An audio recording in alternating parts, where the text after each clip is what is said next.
This is the Rich Dad StockCast with Andy Tanner, the show that kicks 401ks in the asphalt and teaches you to be the master of your own stock investing domain. And here's your host, Greg Arthur. All right, welcome. I'm your host, Greg Arthur, and today we're here to talk about one of the biggest investments in America and in the world. I'm talking about an investment that gets $4.3 trillion. And what's fascinating about this is 56% of Americans are in this investment. And something that I've found totally puzzling is 2/3 of the people in this particular investment are under the age of 40. So what am I talking about? I am talking about 401ks. Now, if you know much about Rich Dad, you know we're probably not the biggest fans of 401ks. And Robert, I'm going to say hates them, but I think I found the guy that hates them more. This is a man that wrote a book called 401 Chaos, and his name is Andy Tanner. Andy, welcome. Hey, Greg, thanks for having me. I'm looking forward to this discussion for sure. This will be a good one. Well, I'm pretty excited. This one is a little bit lengthy, so I think, like we talked just a little bit before, we'll probably do this in 2 shows. The first show is let's really define what a 401k is and maybe some of the pros and some of the cons about it. And then the second show is, since like I started this, 56% of Americans have a 401k. And Andy, maybe you could teach them how to be successful with the 401k. Yeah, we can do our best. Second show. How's that sound? Hey, that sounds good. This is a topic that I'm very, very comfortable with because I've spent a tremendous amount of time researching the facts and the data. And just as you were introing it here, I thought, I ought to bring up some data. So I fooled with my computer a little bit. And we'll take a look at some numbers that are going to be interesting to people and kind of look at both sides of the coin a little bit here. So. Andy, the first time I ever met you, you had gone on stage, and this was at a Rich Dad event. Yeah. And there was some guy in the audience who was a financial planner, right? And his whole job. Yeah, he was from Janus. Music. Yeah, his whole job is to sell 401ks. And you brought him up on stage. Wait, did you bring him on stage? No, I didn't bring him on stage. No, I think you just slaughtered him from stage. And it was the funniest thing I'd ever seen. At the same time, I felt so bad for that guy because he had no idea how many people he was hurting. And you made it so crystal clear on really how a 401k can damage people's retirement, and what makes it worse is they think they're set for life, so they don't do anything else. And then when it comes time to realize their 401k earnings or profits, basically they're doomed and they'll never get to retire, and their dream of retirement is over. This is such an important discussion because you'll often hear Robert Kiyosaki say, well, I'd never throw all my money in Wall Street, or the stock market's a bad idea, or all that stuff. And I understand exactly what he's saying. There's a huge difference from owning stock and being in the stock market. There's a big difference. I like the idea of owning stock, but I don't like the idea of giving my money to Wall Street. So that might be a good place to begin. Absolutely. Is maybe with a little bit of history on the 401k where people can understand. And I will say this, there was never a think tank or a brain trust of smart women and smart men that got together and said, let's build an ideal program for retirement, not just for Americans, but around the world generally. And so very briefly, let's talk about retirement in general as a relatively new idea. For example, Greg, let's go back to 1860. In the United States, in 1850, 1860, there was no Social Security. There was no 401k. There was no retirement. We worked on the plow or in the coal mine until we got too sick or died. And when you got sick, you hopefully had a son or a daughter maybe take you in. The way people retired in 1850 is they had assets that gave them passive income above their expenses, which is the same way we teach it now. They had purchased things, acquired things, started businesses, had assets that cash flowed. And in the late 1800s, the clergy started this idea of, hey, you know, we have the Holy Father over here. He's getting old. Let's keep donating even though he can't preach anymore. And so it started with the clergy. And the first, very important, the very first pension program that we know of corporately, it's pretty widely accepted that it was the American Express Company. Oh, wow. And back then there was no plastic. It had not been invented. It was in 1890, I'd call it probably 1895 or so, late 1800s. And they said, look, we would like to, we have this idea. It's hard to keep employees. You know, they leave, you got to retrain them. You want quality, you know, work and workforce. So they said, what can we do to lure the best and brightest? And back then there were no credit cards. It was like Federal Express. They were a courier for packages. They were a parcel service. Federal Express, American Express, UPS, they had a rail system. And so they said, look, come work for us for 20 years. And when you're above 60, which was actually back then the average age of death, most people didn't make it 85 in the 1800s. They said, you'll never be rich. You'll never be rich, but you'll survive. We'll give you enough that you can not have to work and maybe enough to pay your bills. So it was never a prosperity idea. It was a scarcity security idea. And what happens is once an employee says yes to that, Greg, now American Express has got them. Because let's say you've been working there 10 years. It takes 20 years to get vested. You've been working there 10 years and your boss says something that makes you angry and you'd like to quit, but he's kind of got you by the neck, because the problem with a pension was, and retirement that way, is if you quit, you're walking away from a pension before you're vested. Right. And so it changed education. You know, before the 1900s, you know, going to college or the military or into business were all acceptable pursuits. But once you wanted a pension, you said, well, now I need to go to school, get a good degree, get a job, get a safe pension that'll pay me, and I'll work for the same company for 40 years, get a gold watch and a pension.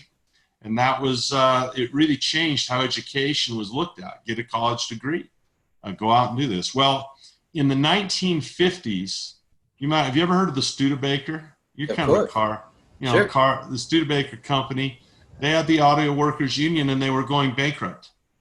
And this is a big problem for those that have read Rich Dad, Poor Dad would understand, is you have assets and liabilities. And one of the liabilities they had was workers that no longer worked, retirees. And you have this idea of policy and demographics gives you the future. Here's our policy, 65, we pay you. Well, now you look at all the people in your workforce that are turning 65, you look at your revenues and your savings, you're like, we can't do this. And so they began a battle with the United Auto Workers Union saying, we can't afford the pensions, which is the same battles that go on today.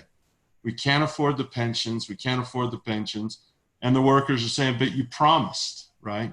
Right. And so they went to President Kennedy and they said, President Kennedy, you know, this is a problem. And President Kennedy said, ask not what your country can do for you. Ask what you could do for your country. And they didn't like that idea. He said, well, let's see what we can do for you. So he started paying attention to this problem of companies that could go insolvent. And if the Studebaker company goes out of business, not only do you have an unemployment problem, but you have all these people that were relying on pensions and they're not there. Right. So what can the government do to ensure this? Well, he was assassinated tragically, and Johnson didn't do much with it. Nixon said, I'm not a crook, but he kind of was. And it defaulted to President Ford. And in 1974, about 100 years, it was like 1875, 1890, so late 1800s, about 100 years after American Express had the first pension, maybe 1870 something, we signed something called ERISA, the Employee Retirement Income Security Act. And inside ERISA was born a government agency people don't know about. It's called the PBGC, the the public PBGC, the Public Benefits Guarantee Corporation, or Pension Benefits Guarantee Corporation. It's underfunded, obviously, and it created more enmity between workers and management and ownership. And they said, look, if you're going to have a pension, you also have to pay the government extra money to ensure that in case you got a business, they can come to us. It's basically a government-sponsored insurance company. Okay. Where if you offer a pension, you're required to pay into this fund that's underfunded. It's going to be insolvent by 2025 is where they say it'll be totally insolvent. And so it's a problem. So you have these two ideas of, just work and save and take care of yourself, or have this company take care of you with a pension. Well, in 1978, something unrelated happened. You had a guy named Barber Conable, or Conable Barber, whichever it was, a legislator, a congressman in New York City who had ties to Kodak and Xerox and Kodak.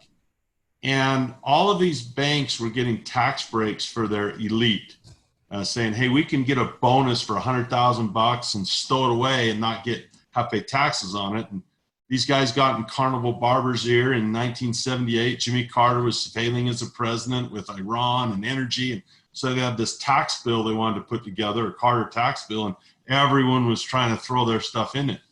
So there was a young staffer out of Temple Law School in his 20s named Richard Stanger. And he was in his 20s, and they hired Richard Stanger, says, hey, get your team together and write this legislation. I've interviewed Richard Stanger. He's a nice man. They wrote this legislation under 1,000 words that said, look, you could take a bonus, like a big amount of money, and you could stow it away and defer the taxes. And the Treasury said, well, let's run some numbers on this to see how it'll affect this. And Greg, when Richard Stanger told me this, I about fell out of my chair. I was interviewing him. And you see, if you're going to dink around with the tax code, you got to know how much tax revenue you're going to lose. Does that make sense? Yeah, completely. And so they ran the numbers on this 401k predicting how much tax revenue the government would lose by people packing away these chunks of money. And the consensus was it would be under $1 million. Under $1 million. In other words, they thought this is so small, and it's kind of slid in here for these business execs at Xerox and Kraft. No one will ever see it. And it sat on the books for 2 years. Can you imagine that? Under 1,000 words, and predicted to impact the tax revenue less than $1 million. That's how small they thought this would be. Right. Well, there was a man named Ted Benna who was had a benefits company, and he was working with a bank that had a problem with paying out too much. And he saw this little 1978 paragraph, and he said, well, how do you get a bank teller to participate? How do you get a bank? I mean, an exec gets a $100,000 bonus. Back then, you had 60% tax rates, right? You're losing 60 grand, you take that bonus. But if you can pack it away, defer the tax. Well, if you're a bank teller and your bonus is $100 and your tax bracket's, 15%, put it away to say $15. No, give me the money. So what he did is he had this idea with the employees, and they said, let's match it. Essentially, it was bait. And I've interviewed Ted, wonderful, God-fearing Christian man, great guy. Had no idea what was going to happen with this. He knew it'd be big, but he didn't know it'd be this big. So with that little bait of that employee match, he said, look, you'll save money on your taxes, and we'll match it on the employee side. He's got a book called 401k, 40 years later, he just wrote. And on the corporate side, he said, hey, look, guys, you don't have to be responsible for their pensions anymore.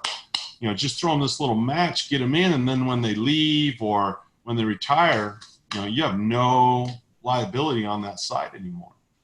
And that was the beginning of the 401k. So the point is this was never a think tank or brain trust that got together and said, let's figure out a great way for Americans or the world to retire. It was a couple of guys, little legislation here, a little financial planning here. And the next thing you know, Wall Street says, wait a minute.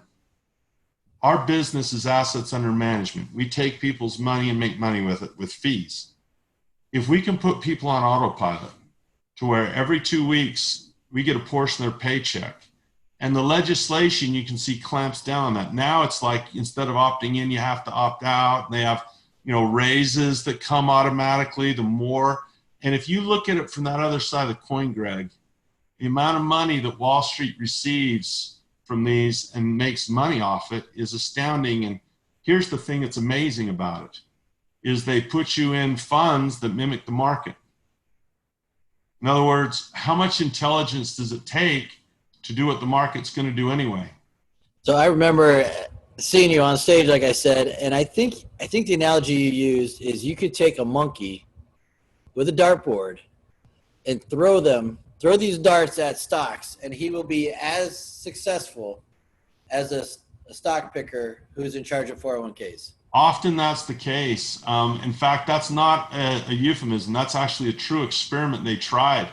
Is they trained some monkey to throw. It used to have a website and everything. They teach him to throw darts, and then they pit the stocks he picked against some of the major money managers, and it's pretty much a wash. That's incredible.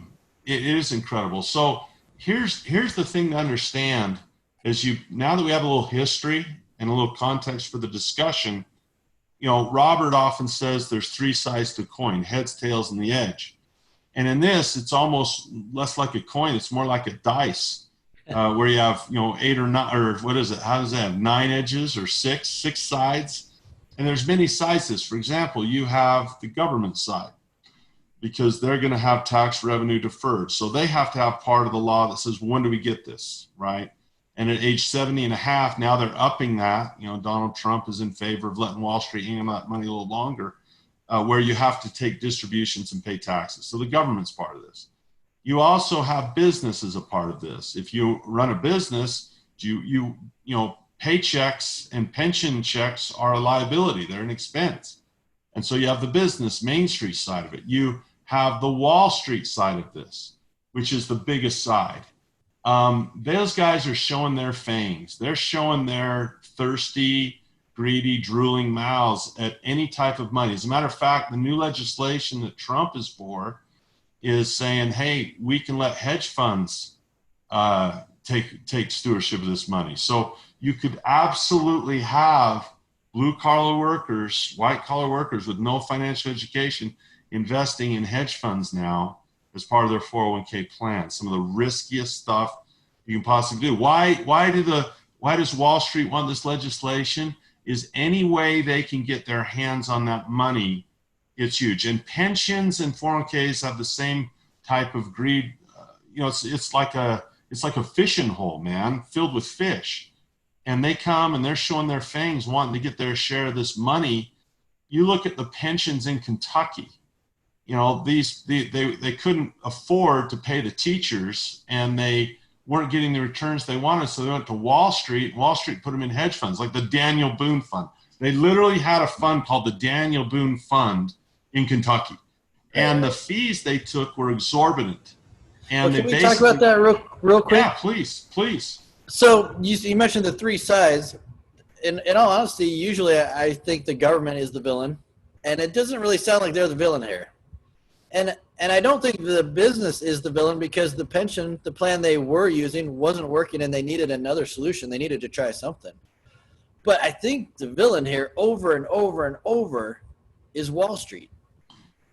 Well, there's a lot of villains, I think. I think Wall Street's a villain. I think the school system's a villain, because they don't teach people how to understand this. And it's kind of like this. Is Vegas a villain? Is Las Vegas villainous? I don't think so, because you go there knowing it. You go there with your so eyes. Is Wall Street villainous? I think so, because I'll tell you what. Just being at Rich Dad, what I learned about the way Wall Street takes the fees, especially from 401ks, is completely villainous. It's not – they don't take it based on the profits they make for their customers. To me, my understanding is it's a pure commission. So when they want more money, the boss calls up the sales guy and says, okay, sell something. I don't care what you sell, or I don't care who buys it. Just sell something so we can get some commissions. So I think they're all villainous. Okay. Really. Look, Wall Street funds DC, right? So they're going to create laws. So if the legislators create a law that said, oh, they're not saving enough money, so let's create laws that funnel more into the Wall Street coffers with, like, by default, like instead of things, stupid stuff like, oh, you got to opt out instead of opt in, and we're going to have increases and, you know, mandatory withdrawals. So there's a lot of greed and a lot of selfishness and a lot of hanky-panky that goes on. That's why I took a whole book to talk about it, right, when I wrote the book. And so there's a lot of villains in here.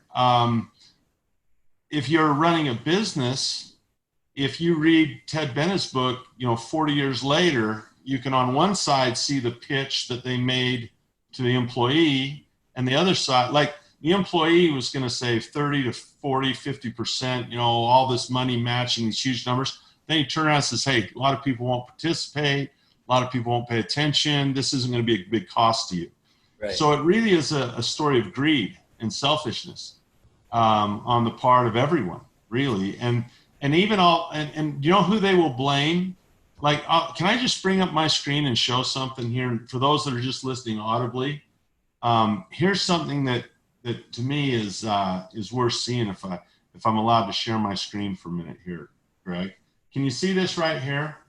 All right. It looks like we're looking at.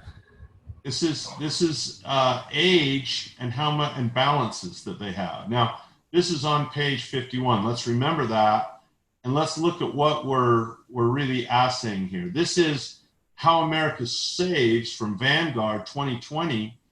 And okay, so Vanguard is like the biggest 401k mutual fund producer? Yeah, those guys in Fidelity are probably number one and number two. Okay. And this is what's really interesting right here.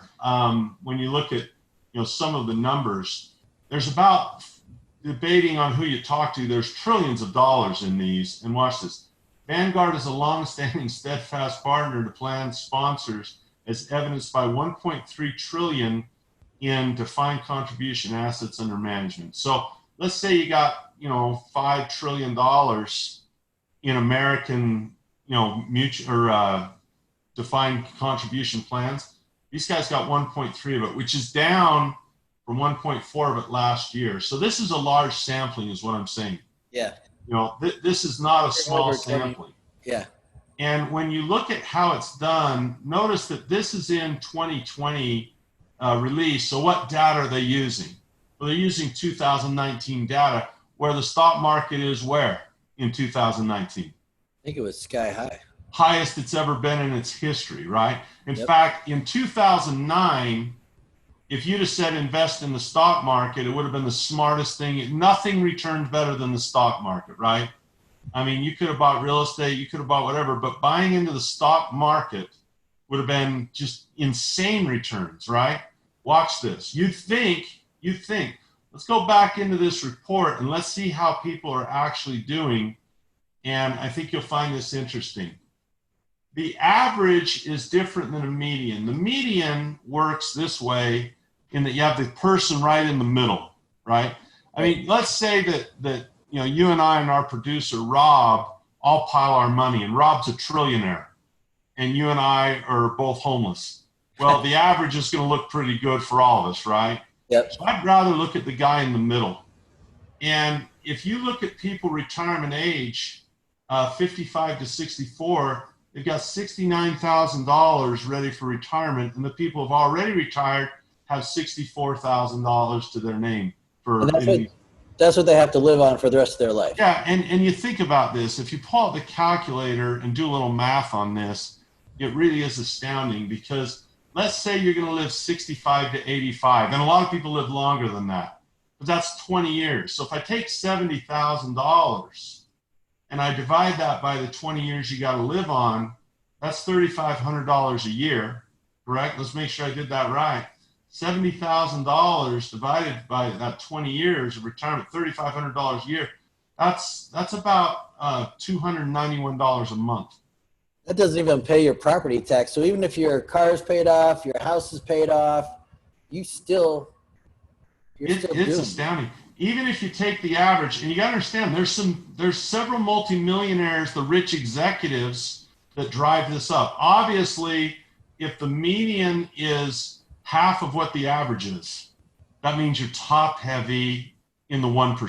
Does that make sense? Yeah. There's just some astronomical numbers at the top of this. So the guy in the middle is a better metric. That means that half of the people that are 55 to 64 Vanguard, half of those people have less than 70 grand. Half of them have less. Now, when I went to school, below 50% was an F. If you're failing half the people, that's a failed program in my view. Yep. If you even take the $200,000, right, $200,000 average here, you divide that by 20 years, you got $10,000 a year. Divide that by 12 months, you're at $800 a month. Well, and that's for the rich people with their fancy houses and fancy cars, so they're going to have to be selling some stuff. It's absolutely, these numbers are heartbreaking, and heaven forbid you're a woman, because, those people, look at that, the median's 22,000 across all ages.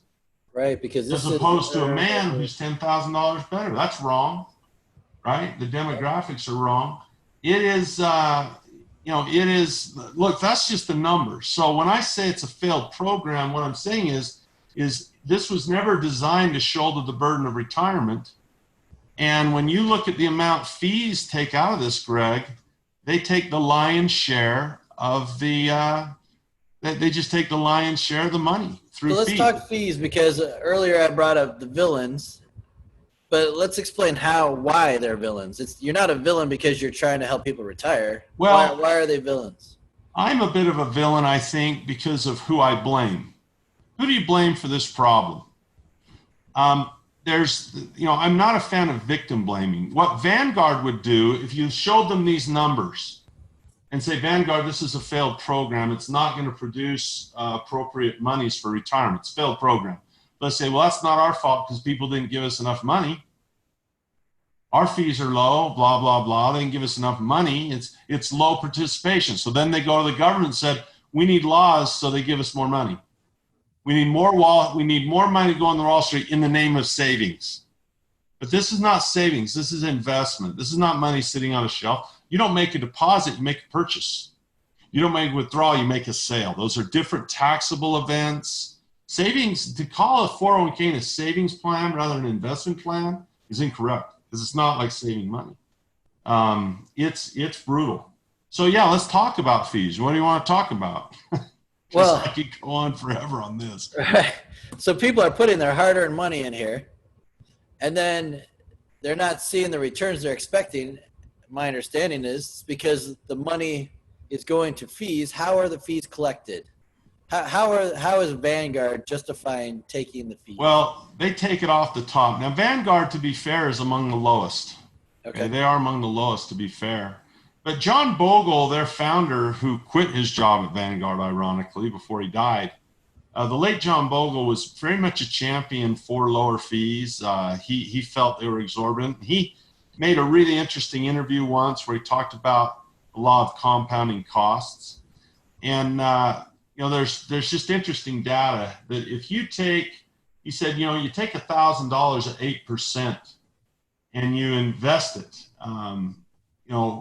over time, by the time the person, turns 85 and dies, they'll have about $148,000 in there. So, you start with $1,000, maybe the market earns 8%, so you get $80, and it just begins the power of compounding returns, where at the end of a person's life, at 85, that's what the actuarial tables say. A guy dies at 85, he's got $150,000, $148,000. Right. What people don't understand is that when you take a fee, let's say that on that $1,000, you earn $80 the first year, but Wall Street takes $25. They now can invest that money behind the curtain without fees. And so what happens is they slowly take these fees over the same time. What's fascinating is in what should have been, on paper, $148,000 for you, you actually wind up with $32,000. They wind up with $116,000 to make up the total $148,000. So I want to highlight that. That's if you're in a 401k program that they're taking 250 basis points, which is just 2.5% fees. Okay. And you got to figure everything, right? All the different kinds of fees that go on, the hidden fees and the obscured fees and all that. If they're at 250 basis points, they're taking 116,000. I mean, if you were to divide that up into a pie chart, I don't even know what that would look like. They're taking 78% of the money.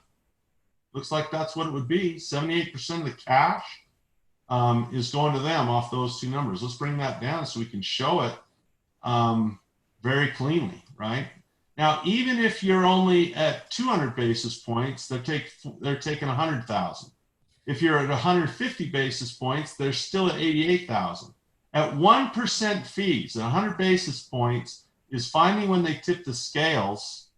They're finding when they tip the scales, but in reality, you're still only getting 40 or 55% of the money. You get a little over half. And then if you have, like in a Vanguard situation at 50 basis points, you're still giving them about a third of the money. So my question, Greg, is this. Is it worth giving them a third of that money to have them follow the S&P 500? Because it's going to do what it does anyway. Where's the expertise? Right, to do what a monkey can do. Take a third of the money, and that's if it's not reinvested. I have other charts I go through where shows what it means, when you invest and contribute each month, and it's even worse. But why do they get such a lion's share of the money for simply putting you in the S&P 500, which takes zero intelligence to do? Yeah. Now, if you were to tell me that they're using this money and Warren Buffett is running the mutual fund for the 401k plan for you, then maybe I could say, all right, he's going to come out so far ahead that he's worth his fees. Well, you don't have to pay fees for that. You can have that. It's called Berkshire Hathaway, and you can buy it, and he'll let you have shares in everything he decides to buy, and there's no fees. In fact, they pay what's called a dividend, and they'll actually pay you to do that. Warren Buffett has very little to do with Wall Street. He's a company owner. A brokerage simply lets me buy a stock. Once I buy the stock, like let's say I have some Coca-Cola stock, I'm a business owner. And the fees come from, or the dividends come from Coke, not Wall Street. And so I basically circumvent Wall Street when I buy stocks. That's different than the stock market, because when I invest for dividends, I'm investing for cash flow, just like I would be as a rental house, right? Right. But if I'm a house flipper, well, that's more. I'm investing in the rental market now, in the real estate market rather than the rental market. So it is an interesting thing to think about. And all I say is have your eyes wide open to what these fees mean. Who's like we had that two-sided coin. Well, maybe we've got a four-sided die or a pyramid or whatever. Look, analyze what the government gains to win and lose, because they are a player in this. Analyze what your company has at stake, win and lose. Analyze what they have at stake. What are their risks? What are their benefits? Analyze Wall Street's role. What are their risks? What are their benefits? And then analyze your role. What are your risks? What are your benefits? And just really have an understanding of what all those players have to gain and lose. And what you'll find in that scenario of Wall Street fees is they have everything to gain and nothing to lose. They take no risk. So is that evil? Well, if you sign a paper that says, yeah, I'm willing to opt in and pay these fees and take the risk, well, who's the villain? I mean, I think the villain is ignorance. Yeah, I was going to say, that goes back to you saying the government is also one of the villains, because the government is in charge of the school system, and this is clearly not taught in school. But are they really a villain? And I don't like to blame the victim, because that's what Wall Street would do. Well, you're not saving enough. Well, I kind of blame the victim a little bit and saying, well, why are you investing in things you don't understand? Yeah, and that's a person's that's own. Why you do. The reason you do a 401k is because you know you don't understand it, and you're trusting these smarter people who do understand it, and you're telling me, no, guess what? They're not smarter. They're average at best. Well, they're smarter because who's smarter, the casino owner or the slot machine player? Who is smarter? So, yeah, they're smarter, but they're not. I don't know that their fiduciary responsibility really shows through when the numbers come out. I think Vanguard has benefited as a company much, much more than most of the individuals. Well, I can prove that. When I say most of the individuals, we just go back and look at that median, right? What about the people in the lower half of Vanguard, right? You got People 55 to 64 have $69,000. And that's at the height of the market. That's before COVID. That's like at the height of the market. End of 2019 is when this data is put out, right? So height of the market. So here's my fear. People listening to this or watching this on YouTube, they have their 401k statement and they're seeing how much money's in the 401k. Yeah. Is that money really there, or is that money before the fees go out and they're just totally well, that money isn't lied there. to and tricked? No, very little of that money's there. It's actually, in some cases, none of it's there. Let me explain. Let me share a failure I had. I had a good friend who had a friend. This is how failures always start. And he calls me and he says, hey, there's a pretty good business here in Salt Lake City. I think we ought to invest in. And my spidey sense says, well, if it's good business, why do they need money? Why are they trying to raise capital? He says, well, influx capital to help them, blah, blah, blah, blah, blah. And they're willing to get ownership. And it was a place that rented. It was a great concept. Timeshare on recreational equipment. Because you think about it, some people want a boat in Utah. Well, we have winter like half the year. Right, so, you're storing it, you're doing nothing with your boat half the year, much different than in, say, San Diego. So they say, look, let's do timeshares. And not only that, you don't have a boat. You have snowmobiles in the winter. You have Sea-Doos in the summer. You have your boats, your recreational equipment. We thought this could be cool because really it works out better if you look at it. You buy a boat for 30 grand. Well, you take it out 10 times a year. That's $3,000 per, if you only have it 1 year, right? Yeah. So it actually works out pretty well to have a 5-year timeshare. But I thought, why do they need money? Why do they need money? So we decided to invest. We invested heavily, both of us, and we lost everything we put in. And I knew the point where we were done is we were having a quarterly meeting to see how the business is doing. And I saw that our inventory for parts, because there was also a retail side to sell boats and parts, is we had an inventory that was, way north of millions of dollars. It was huge inventory. Right. And I looked at that financial statement where the inventory was, and I go, there's no money in there. In other words, they said our inventory, they had a number on the inventory. And let's say it's $1 million. I knew that wasn't $1 million. I knew it was a bunch of parts. In other words, that wasn't money. There was no money there. There were parts. You see the difference? Yeah, there was no liquid. And the only way I can turn that into cash is what? Sell the parts. Right. Which is hard to do because they get old and new parts get, and I said, why do we have such a large inventory? He says, well, everyone else in the valley, orders their in one at a time from the manufacturer, and people have to wait 2 weeks. And I go, yeah, there's a reason we're the only one in the valley that has the parts, because everyone else is smart, because they understand inventory is stupid to have. You'd rather have your customer wait 2 weeks to break, to fix that clutch lever or whatever, than have it in stock. Right. And I knew our business was doomed because we didn't have good management. The managers weren't competent. It was a big mistake. It was a big lesson for me and a big loss. Well, a 401k is inventory. It's not cash. It's a collection of debt and a collection of equities, mutual funds, either bond mutual funds or equity mutual funds in some crazy mix. And so there's really no money there. For example, I might have a note that says someone owes me $10,000. That's not real money. I have to collect it. It's not real money there. That's why this shouldn't be called a savings program, because there's no savings there. It's debt and equity. There's very little savings in one. You have to collect on people's debts, or you have to sell the equities, the companies. So this is not savings. When they open that up and they say, oh, I've got $60,000 in my 401k. No, you don't. You've got assets that are supposedly liquid that you could sell in exchange for that amount of money.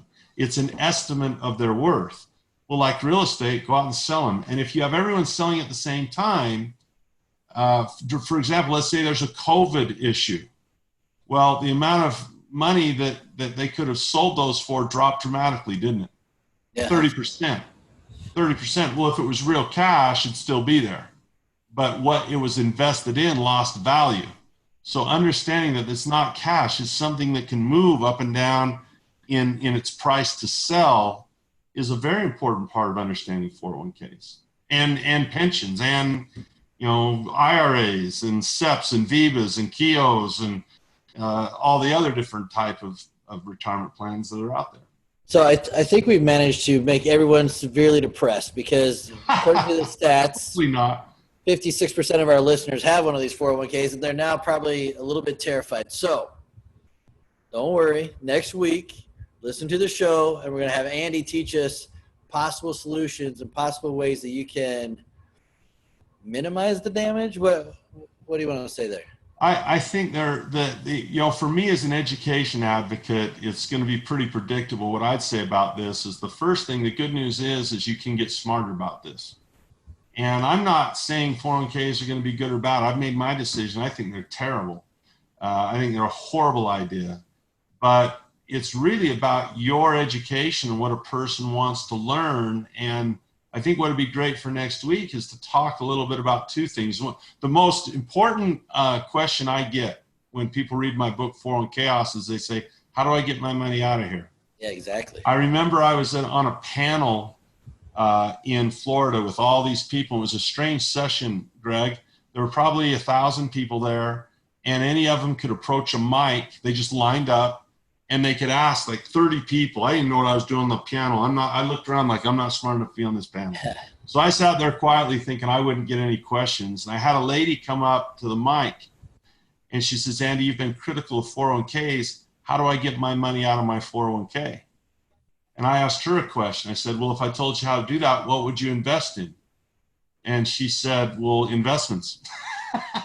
And I said, like what? She goes, well, I don't know. I go, that sounds like someone going from the frying pan into the fire. It isn't. The problem is not with the 401k. The only thing the 401k does is it's for people that don't know how to invest. The problem is not 401ks. The problem is not knowing how to invest. So they think they solved their problem by getting the money out of the 401k. They still have the same ignorance problem that put them in there in the first place. And it's that advice culture that I hate so bad and have such a disdain for it. Will tell me what to do with the money. The 401k is the ultimate problem exemplified with the advice culture. Give us your money, we'll do it. We'll give you the right advice instead of educating. So I think next week, what can a person do about this? That would be a great, if we've articulated some of the things to think about problem-wise, and this is a very small list. In this short time we've had together, very small list, but at least might open someone's eyes to say, there's more than one player. Let's learn it. And then next week, maybe what we can do is talk about what a person can learn and what that learning might lead to in terms of protection first, in terms of defense first, risk management first, and then maybe even being able to grow and benefit from the stock. As the stock market grows. We could talk a little bit about that. All right, let's do that next week then. Awesome, man. I mean, terrifying, but it's powerful numbers, right? It's hard to argue with the data, right? I just don't see how anyone's going to survive off the number that they won't. There. No, they won't. Robert often says, "Are they screwed?" And I go, "Yeah, in a certain way, they really are." But There's it's just not not enough money there. The whole world is screwed because now you don't retire when you're old. So now the young people can't get a job. Like the domino effect isn't just. It's not just the United States. This is global. I mean, you know what the 401k is called in Japan? 401k. They took the name. But in Australia, it's called a superannuation. In Canada, it's called an RRSP. It's just different names for the same thing. Dumping money into Wall Street, assets under management. That's the name of the game. Yep. All right, Andy. Well, thank you. People, Thank you, don't Greg. hurt yourselves. Tune in next week. Andy will make you feel better. 100%. 100%. We don't make many guarantees, but I think we can say you'll feel better when you learn about what you can do about this when we talk next week. All right, Andy. Thank you so much. Appreciate Cool. it. You bet. Thanks for having me, Greg. Yeah, thank you.